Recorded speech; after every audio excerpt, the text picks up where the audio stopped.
Carrie. You bet. I'm gonna go. Looks like still got chicken. Yes. Me and this water bottle have a Love-hate relationship.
Good morning.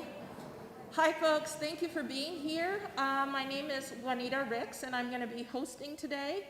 We are very excited to have you, and we are really excited also about the folks who are waiting in the line right out there. So we're probably going to give a few more minutes to see if a few more people can make it into the room before we start our program. So thank you.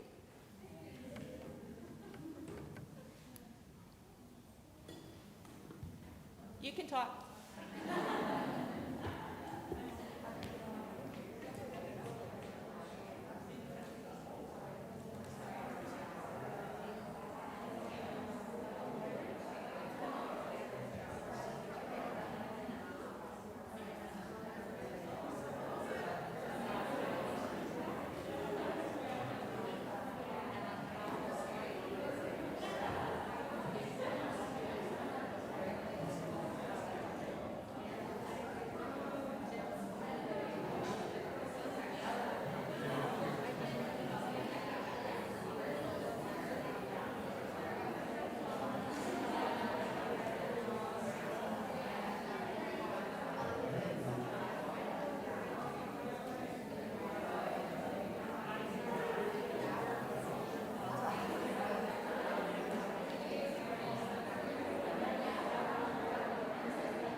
Good morning. Okay, I think I'll get things started so that we can get reasonably close to our agenda time. Hello, folks. Hello. Hello. Good morning. Good morning. Thank you. I'm not even a former elementary school teacher. I just do that by nature. My name is Juanita Ricks, and I am so honored and privileged to welcome you as new students to the School of Public Health this fall. Congratulations to all of you. Congratulate each other, please.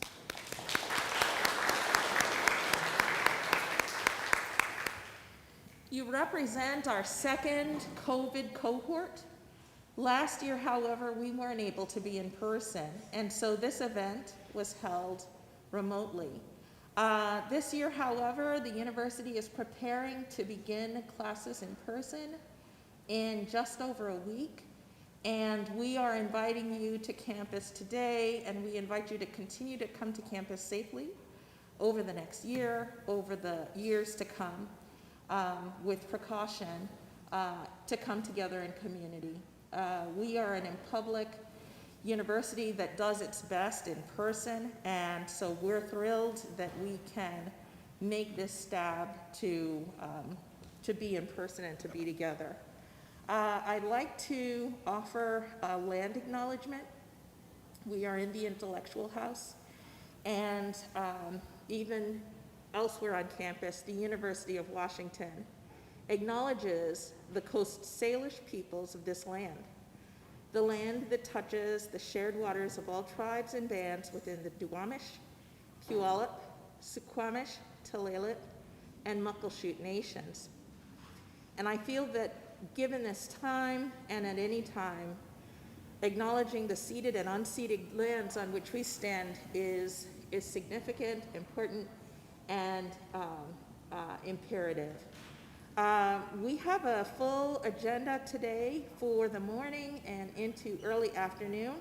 There have been a few updates, and so I'm going to just make a quick preview that in addition to the land acknowledgement and introductions, which I will make in just a second, our dean is going to give a virtual welcome. There'll be a meet and greet amongst your table, and equity, diversity, and inclusion introduction, as well as some discussions of the community standards for the University of Washington and ways that we address concerns that students raise. I'll also share some resources with you that aren't kind of embedded in this slide because it's not good protocol to have so much text. We're going to offer you lunch. Now, the university currently has a policy for food at events, and so what I'm going to suggest to you is that there will be boxes that arrive.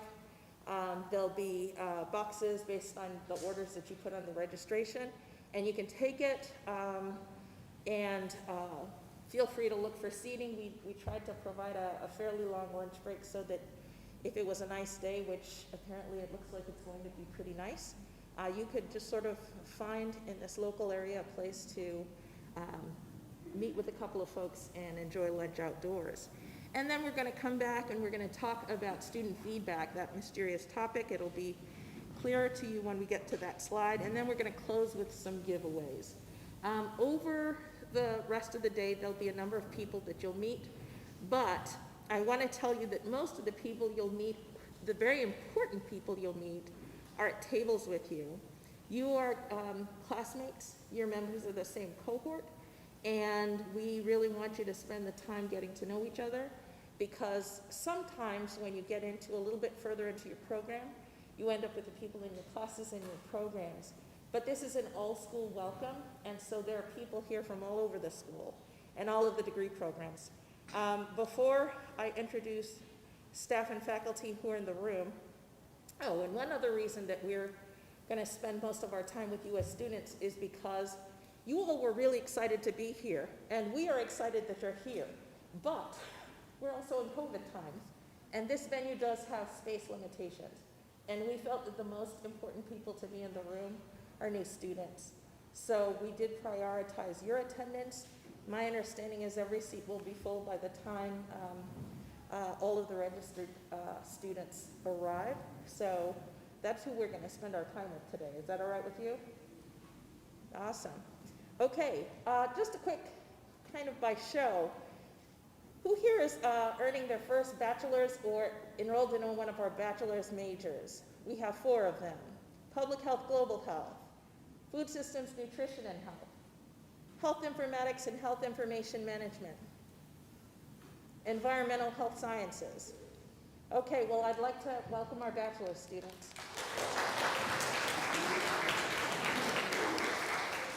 We have more master's programs than I can name, but we have the following master's degree. Master's in Health Informatics and Health Information Management, mostly an online program. We might not have any students in person. Masters of Health Administration or Executive Masters of Health Administration. I see you. Masters of Science across many disciplines. Masters of Public Health. Welcome. So glad to see you all here. And then we have doctoral programs. We have Doctor of Philosophy, PhD. And we have a practice doctorate in global health. Okay, well, I think I saw a doctoral hand raised. We have some doctoral students expected, so welcome to our doctoral students. Thank you all for being here. In addition to the folks who are in the room, and I'll start with myself. Again, my name is Juanita Ricks. I use she, her pronouns, and by role, you could call me the Assistant Dean for Students. I'm here with colleagues from across the school. Recording this for folks who cannot be here in person is Elazar Mercado from our comms team, marketing communications team. Here from our admin team in the back and who was helping with check-in, Kimberly Hay with the glitter mask. I believe still added our registration tables, Renee Sproul from Student and Academic Services, Olivia Van Brunt from the MPH Corps, and Barry Wall from Student and Academic Services. Here in the front of the room, Ruki Hartman, who works in both Student and Academic Services as well as the Equity, Diversity, and Inclusion team with Big Reach. And faculty member who we're so thrilled to have both in the Dean's Office and in the Department of Global Health, Deepa Rao, who is the Associate Dean for Faculty as well as Faculty in Global Health and the Director of the Global Health MPH program. So I hope that you have a chance to see, meet, and interact with those folks over the course of the day. And if it doesn't happen today, because again, you should talk to your fellow classmates, I hope that you'll have the chance over this quarter and this year. So, another way, by the way, you will not recognize most of us because we spend all of our time behind these masks, but we have this other cool, let's see if I can bring it up.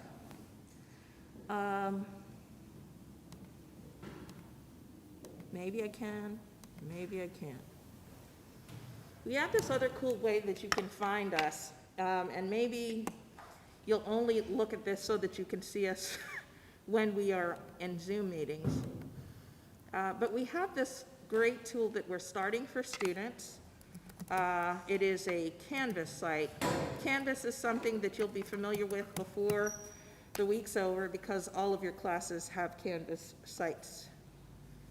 This is embarrassing. I should probably have set this up before I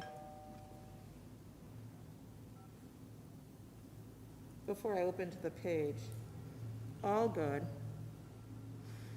We have a student canvas for student academic services, and I'd like to show you that this is going to be another place both where resources exist for you and also where you can meet us, at least virtually, when you are taking a break from your studies, because I know that that's what you're really going to do with most of your time. And you'll find us here. So we're all here. That's what I look like under the mask. That's Joe, part of the public health, global health major. We're still loading these. Olivia likes to hide. No, not working? Thank you, Brookie. I'll show it to you some other time. Oh, no, it'll be in the Canvas, which means you'll get a link to it after we start the year. I'm gonna go back to the PowerPoint now, since you're already seeing it. Okay. With that introduction of people who you actually could see, I'm gonna invite you to hear from someone else who is not in the room, but very excited to talk with you all. I think that I queued this up.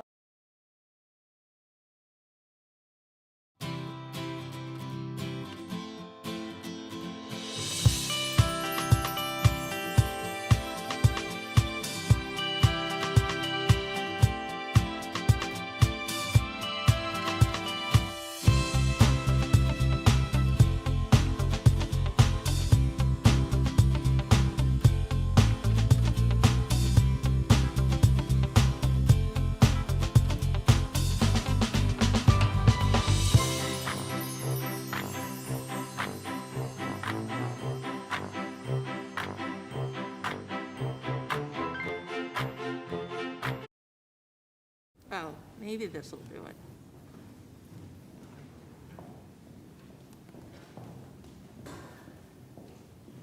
Okay, let's give this a shot. Nope. Nope. Oh. No. I think I need to show the screen, not the...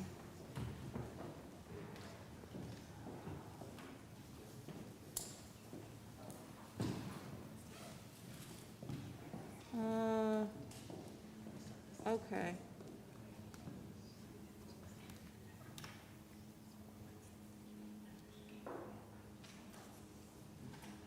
Ruki, you just let me know if it's showing.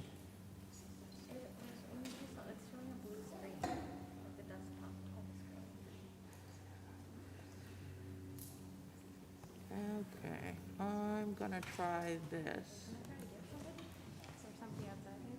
There is someone in the office. I'll go.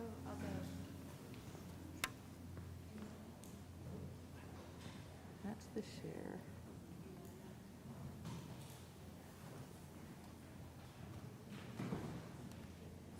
Oh.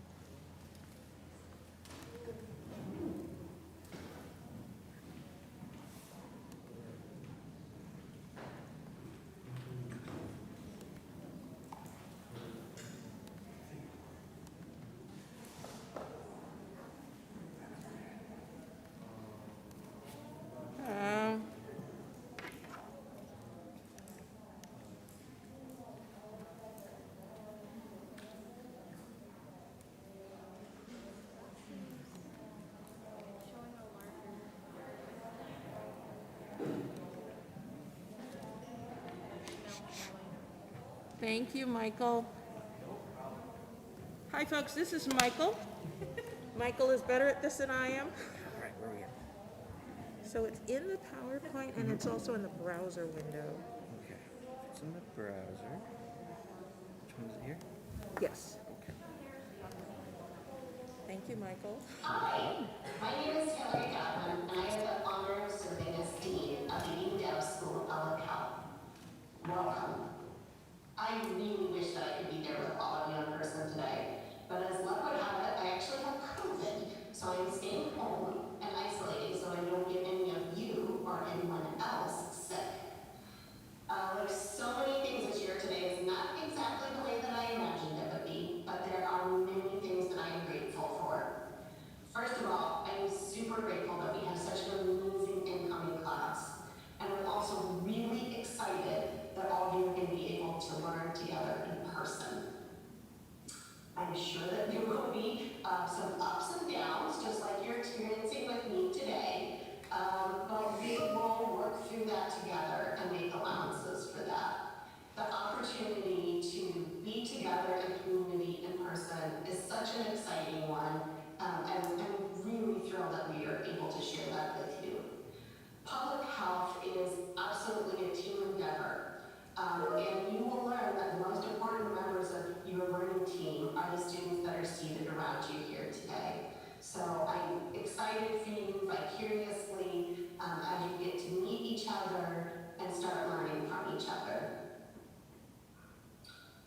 Those networks that you're going to build with each other are going to provide the foundation for your careers in public health for the decades to come. I'm also really looking forward to getting to see each one of you at various points during the upcoming year. One of the mechanisms that we have for doing that is what's called the Dean's Advisory Council for Students, and I want to thank those of you who have signed up for DACS, as we call it. For those of you who have not signed up for DACS this year, hopefully you will sign up in a future year. But I also want to encourage you to attend what we call Dialogue with the Dean and DACS, which happens every month. So keep your eyes peeled for emails about those and come and join us. I also have office hours every Thursday from 12:30 to 1:30. My office is in the Hounds Wrestling Center. It's room 221A. You're welcome to stop by unannounced during office hours, and in fact, you're welcome to stop by at any point if I figure out a time to meet when I'm free. So please do let me know about how things are going with you. Honestly, I would love to hear about the super cool things that all of our public health students are doing, what your passions are. But I also want to hear if things are not going well. If you need assistance in any way, if there's someone that I or other members of our team can help you, please do not hesitate to reach out. One of the things that I'm also very grateful for, particularly right now, is that we have an amazing system for testing, contact tracing, and treatment for COVID on campus. I really hope that none of you guys need to use the contact tracing or treatment services, but I hope that you will all sign up for the testing program that is called Husky Coronavirus Testing Program. And also, I hope that you will turn on the Law Notify app, notification app on your phone as well. If you choose not to participate in those programs, there is also free testing readily available in our city that is run through Public Health Seattle and King County, and also through UW Medicine. We're just incredibly blessed to have a really fantastic public health system here in King County and Washington State. And I'm really excited that we have this amazing class, all of you who are going to train and become part of that amazing public health system and public health systems worldwide. Welcome, we're thrilled that you're here. Enjoy the rest of orientation.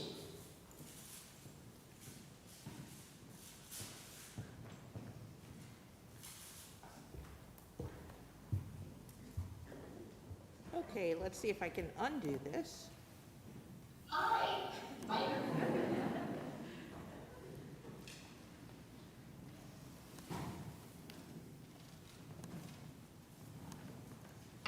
Okay, we're back to showing our presentation.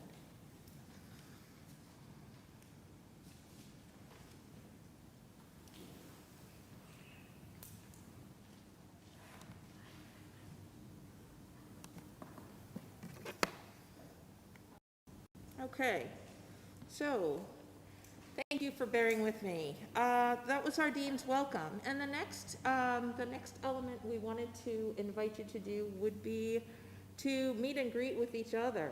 Some of you have had that chance because you got here a little earlier, and some other folks have joined the room. So we'd love to ask you all, who has a phone that has a QR reader? Why don't you pull that out? This link should work, and it takes you actually to our Husky Pack Pledge. This is a great piece of public health guidance, frankly, because it's actually going to help you, help us, and help our community stay safe. And we'd love to invite you to talk with each other a little bit about this pledge that all new students were asked to pick up, and talk a little bit about how you can help the larger community, how you can help yourself and the larger community to uphold these commitments for the benefit of the Husky community and our families and friends beyond the UW, because that's important, certainly. Let's do that for the next 10 minutes. We're going to give a little bit more time, and then we'll get back on track. Okay? Is everyone able to pull that up? Super. Is this familiar? Has anyone already seen this pledge? Anyone? We're really trying to get this out to all of our students. Right now, you're giving me some feedback, and that's important. Pull up the pledge, take a look at it, and talk amongst your table mates.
seems like you all are having really productive and generative discussion.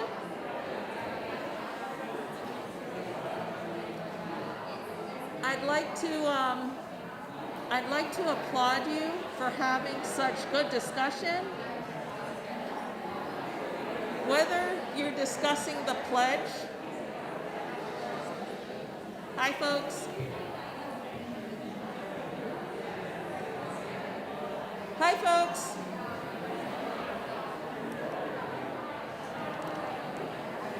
And one more time.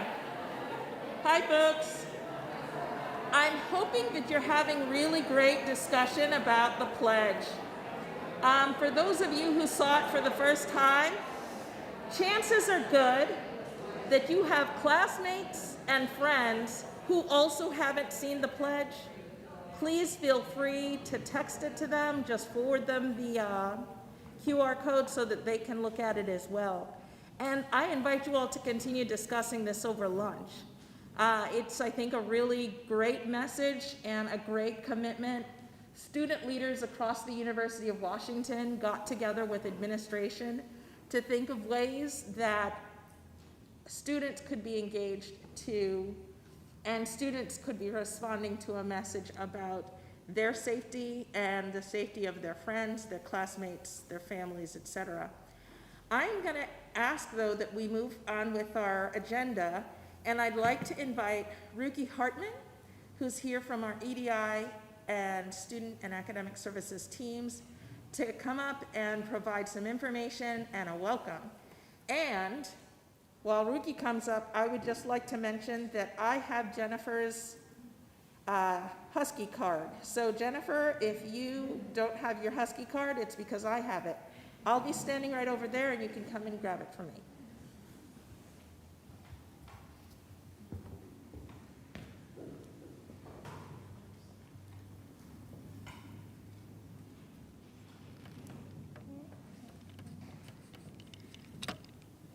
Hi everyone. Can folks hear me okay? Yes. Great. I'm going to stand over here because this podium is nearly as tall as me, and that's weird. Welcome everyone. As Juanita has said, we're so excited to have you here. As she mentioned, my name is Ruki Hartman. I use they, them pronouns. I am a member of our Equity, Diversity, and Inclusion team here at the School of Public Health, and my colleague and supervisor, Victoria Gardner, is unable to join us today because she is taking care of a family member today, so good things are keeping her busy. So equity, diversity, and inclusion in our school is an ongoing commitment. Our school is a few years into what we call our Equity, Diversity, and Inclusion Roadmap. That's a resource that you can find on our website, and we'll also share in resources post this event. But basically, that resource outlines different core areas for our school to focus on to improve both the climate and the culture of our school. And it also fits within our school's strategic plan. And some of the projects that I've been involved in, especially over this past year, that have really helped move our school forward toward being more inclusive, toward being more equitable, are one, we have a series of trainings for faculty and staff right now. They're called the Universal Anti-Racism Training, and it's a two-part training. Both parts are 3 hours, and the goal of that training is that we're really trying to get everyone in our school, faculty and staff, to understand core principles of anti-racist practice, which is really a responsibility of all of us in the School of Public Health and within our university community. And we've been doing these trainings now since last November, and we've trained, I believe, about 700 faculty and staff in our school. And what I feel this has done is it's helped create a standard and a sort of moving forward place for a lot of us in the School of Public Health in regard to having shared language, having shared understanding of concepts that are really important not only to our work in public health, but also help improve the experience for all of us. We recognize that as a school, accountability is really important, and to do that we also need to be able to have really challenging conversations about not only race and racism, but also other dynamics that intersect with experiences of oppression. And so again, the training is one area that I get to work on with a team, myself, Victoria, Awa Kone, who is the faculty member of our school's Equity, Diversity, and Inclusion Committee, and we this year have 2 graduate student assistants joining us, named Michelle and Amanda. Another project that I get to work on is our school's Affinity Groups. So this last year we also started in our virtual environment having multiple race-based affinity groups, and that was sort of coming out of a need for people to process not only what they were learning in the trainings, but as you know, our school, like the health sciences, has a common book, and so it was also a space to help process some of the things people were learning through the common book reading.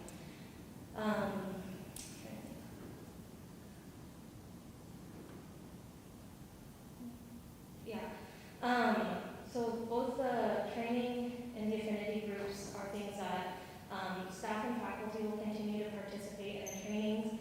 And right now we're at a point with the affinity groups where we're trying to cross-train new facilitators. And so those are going to be groups that all faculty, staff, and students can participate in. And we really hope you get involved. Another way that you can get involved with equity, diversity, and inclusion in our school is by getting involved with your department Equity, Diversity, and Inclusion Committee. So we have one committee that's sort of at the school level, and all the departments have their own committees too, and so you can be a student, chair, or member at your departmental level, and we really encourage you to get involved because what happens at the school level, while it does inform what might be happening at the department level, all of the departments are quite different too, and they have their own needs, and their students have needs specific to their program, and so that's a really good way to get involved.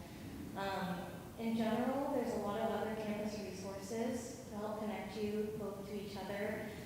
Within our school, we have a couple of registered student boards. One is this undergraduate Students of Color for Public Health group, which is a really great group if you're an undergrad. And then there's a graduate level group called the Students of Color Affinity Group. So those are groups that you can get involved with if you're interested in doing that. And on campus, some of you may know, we have a few resources. We have the Ethnic Cultural Center, we have the Office of Minority Affairs and Diversity, and then we also have GOMAP, which is the Graduate Opportunities and Minority Achievement Program. So those are other resources on campus that you can get connected with. You can also connect with our team by emailing sphedi@uw.edu if you have questions or concerns about things that might be happening as you're sort of getting into your program. Another way that you can also contact us if you're having issues, specifically if you're experiencing conflict or some form of bias, is we have both a platform to submit anonymous bias complaints. And so what happens when you do that is there's a form, and again, you can fill it out anonymously, and then my colleague Victoria, she will do any follow-up that's required based on how the form is filled out. So we want to recognize that, again, when issues come up in our school, we need to be responsive, and so that is one way that students can ensure that their concerns are being heard at the school level.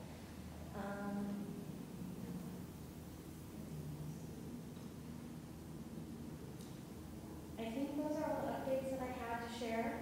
But I'm really excited to have you all here. Feel free to come chat with me if you'd like. I think we've all had a really trying and hard year, and I think with what was reflected in the Husky pack, I think we all as staff in the School of Public Health are also trying to center many of the same values of just compassion, kindness, trying to be our best selves, showing up every day, and making sure that we're creating a good space and healthy working environment for all of us. But we also know that a lot of people are dealing with a lot of things in their personal lives, and for me, the heart of equity, diversity, and inclusion is making sure that we don't sort of feel like we have to separate our personal lives from our academic or our professional lives. And so really this understanding that in all the spaces we come into, that we need to bring our whole selves and have compassion for the things that we're dealing with outside. So I think in alignment with that pack that we were just reading, I just hope folks can remind themselves to just, again, be gentle and generous with yourself and each other, especially as we make this transition back to in-person. But again, I'm excited to have you all here. I'm excited to connect with more of you throughout this year, and I hope you just have rest of your welcome days, and then a great start to your school year. Thank you.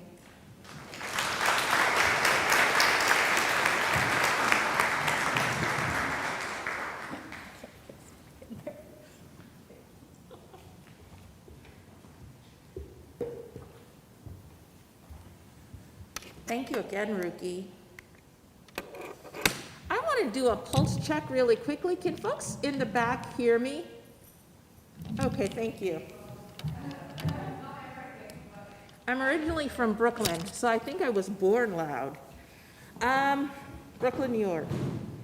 Anyway, so next up on the agenda, folks need to just sort of like breathe, deep, move. The bathrooms are in the back if you didn't find them. Stretch, wiggle,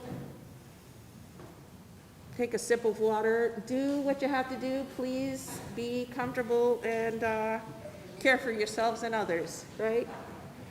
So I have next up on the agenda, and I get to talk with you about some cool stuff related to academic integrity and community standards and student concerns.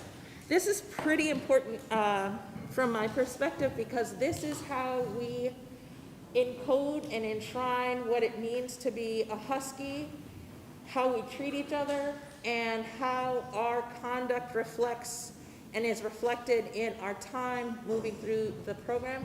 It also reflects and shares how we should treat you.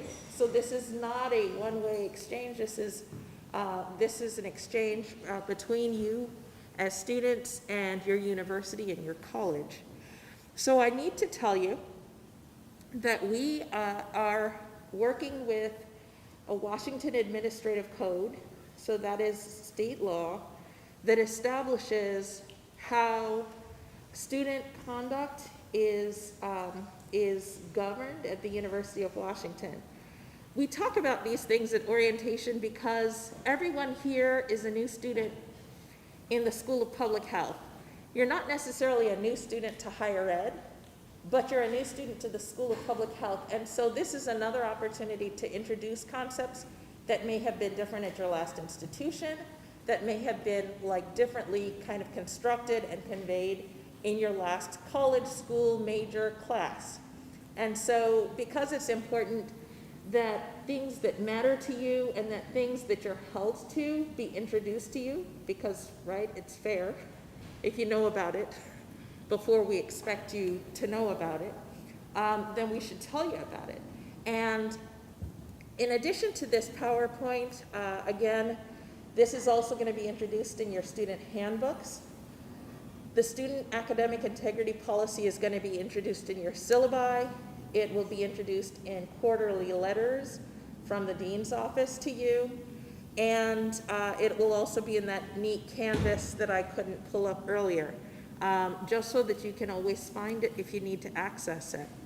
And our student conduct includes academic integrity because we really obviously want your degree to have the value of students who earn it through their hard work and are graded accordingly. But we also want it to be assumed to be a valid degree, a valuable degree, because the same can be assumed of every other student at the University of Washington, right? That makes sense? People earn their degrees, you earned your degree, all of the degrees have some value because of the individual effort that people put into them. Again, something that's worth stating up front, because for many different people in many different places, how academic work is looked at and how standards of cooperation versus independence may be differently constructed. And we really want your University of Washington experience to start off with you understanding what the expectations are and then how you can go about meeting them, and that you know that you can ask questions about any of this if it's concerning to you. I did mention that this is Washington Administrative Code. So this isn't pretty, you know, people didn't sit down in a dark pub or in a conference room with windows on a Friday afternoon and come up with this. It's actually gone and it's been legislated. And when it changes, it goes through legislation. We are a public university with public standards, and the public cares about your experience, not just the expectations, but again, how you're treated by this institution. So I just wanted to sort of like offer that as an overview. The student academic integrity policy is administered at the school level to make sure that you understand the expectations around things like citing sources, right? Giving credit to the original authors of work. Collaborating in fair ways that give credit for your work and for your classmates or group members' work. A lot of our classes are group work classes, right? You'll work in groups for the rest of your life. I work with a group of student and academic service rock stars. We all should get credit when we do things together. And so that means that these are things that have been sort of like enshrouded in policy. We really want to make sure that if you are a student, there are a few examples under there. You use citations correctly for papers, and there are resources to help make sure that if you used MLA in your last institution and now we're using something else, you have a chance to learn in the citation system.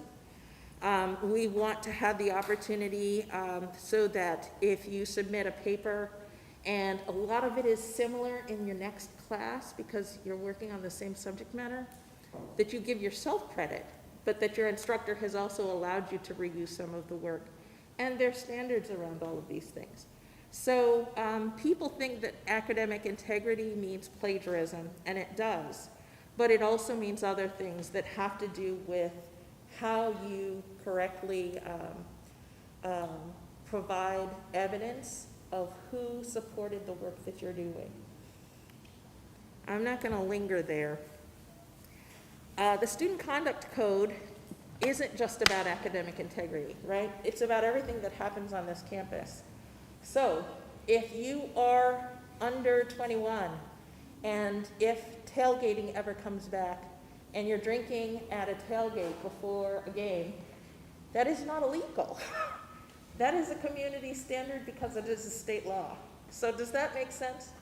All of these things have to do with the experience of a student at the University of Washington. And if by chance you decide to be a chemist in a dorm in a place where chemistry is not allowed and putting together things that are not allowed, that is also the community standards. Those seem kind of drastic, but they do count, and they've, again, been legislated because these are things that have come up in the long, long history of the University of Washington. More recently, the type of things that come up have to do with a lot of the experiences that, unfortunately, we had a lot in the early part of this last year in our Zoom classrooms, where people would really sort of like go off on rants, and it was kind of disruptive to the educational environment. Those are the type of things that we would like to help all of our students understand. We would like all of our students to have the opportunity to learn. And so being disruptive in a classroom could be a problem. And we'd sort of take it from the point that maybe you didn't know.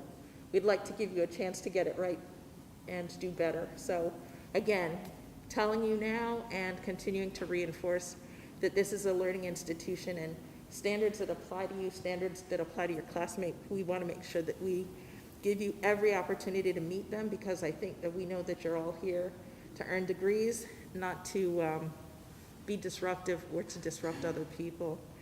So the example I had here, actually, a student will not put on a mask in a classroom after being repeatedly reminded of the mask policy for the University of Washington.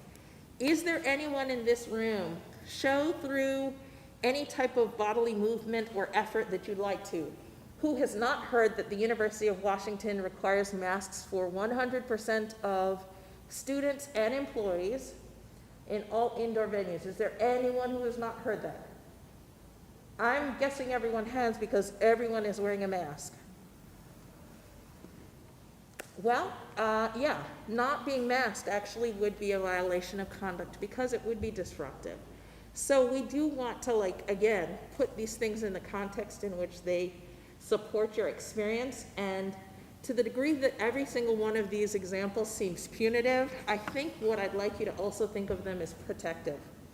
And telling you in advance means that you know that what we expect from you, it knows what we expect from other people around you, so that we can all have the same understanding of what protects all of us. Okay, and so this last piece after getting rid of all of that heat, I want to bring something a little bit more just as supportive. Our school has developed a student concern policy. It's attached, in fact, to our bias reporting, but it goes beyond bias reporting because we realize that many people have different ways of handling concerns, and sometimes in an academic environment across all levels, it can be really difficult to talk about when someone seems to have more power than you, or someone seems like they might not be willing to listen to you. We'd like to support you in addressing things that are causing problems, causing discomfort, and really making it hard for you to do your best academically here and be a part of the community. And so we have developed a student concern policy. We've had it for about 4 years. And the goal here is that if it's something that you don't feel you can address on your own, you have partners in all of your programs and departments. You have partners in Victoria Gardner, our Assistant Dean for Equity, Diversity, and Inclusion. You have a partner in me. You have a partner in advocates across the school, and in fact, you have advocates across the university. And so in our policy, we list not just advocates at the school, but we list all of those, and we list other offices around campus that support processes, our Title IX process, our student union for students who are unionized employees, because all of these are entities that are available to support you and make sure that you really have the barriers, the blocks, and the interruptions, and the static that is keeping you from doing your best work and ultimately doing what you came here for. So, I should mention that in addition to a public email that we put together, I don't know exactly how we came up with DC info, it seemed clever at the time. We also have an anonymous link, and it is so anonymized that it does not collect your email, and it is a way that you can submit concerns that you have. I should mention, these are concerns that you have of things that are causing static to you because they're directed at you, but they can also be bystander observations that are sort of impacting your environment. So, any super quick questions? Folks wanna? I'll be around during the breaks too, so if it doesn't seem like this is the right or suitable environment to yell something out, you can come grab me.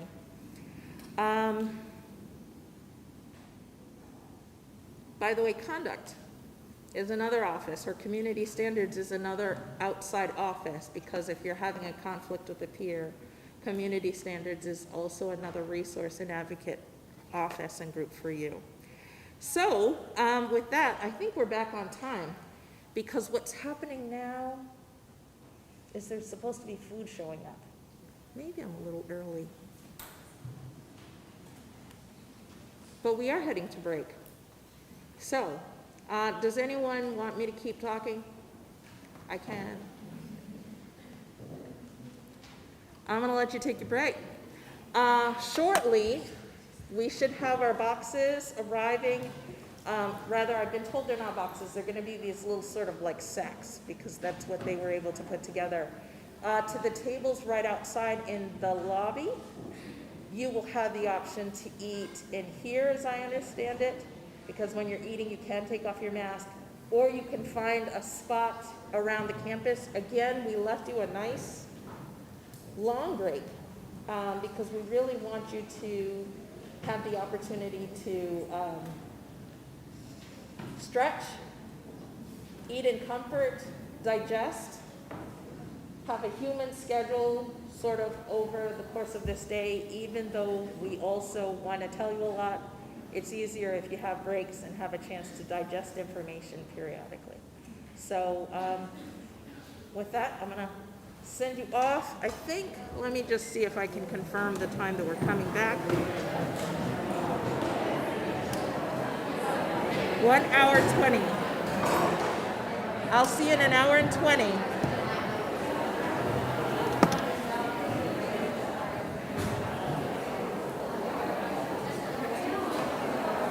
1 hour, 20 minutes.